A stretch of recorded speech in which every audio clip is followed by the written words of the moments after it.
qu'est-ce que le club donc cyber de l'AEGE?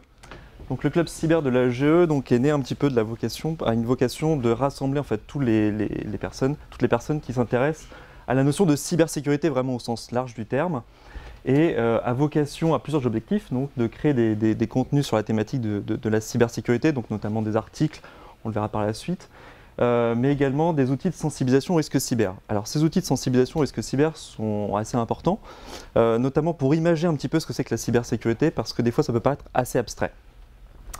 Et donc ces outils de sensibilisation-là, l'objectif du Club Cyber, c'est de les développer non pas pour les promotions actuelles de l'EGE, mais aussi pour tous les anciens de l'AEGE, notamment tout son réseau d'experts.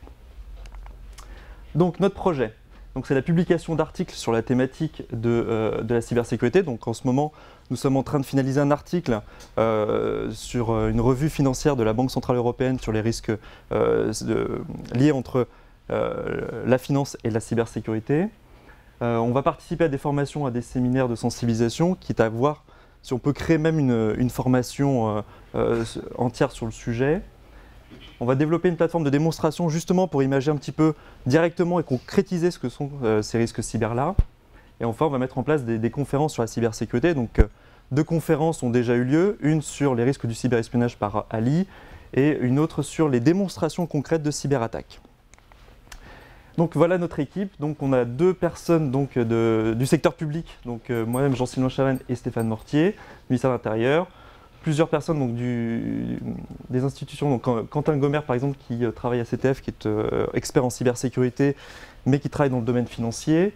Pierre Caron qui est en charge d'un laboratoire de cybersécurité chez Orange.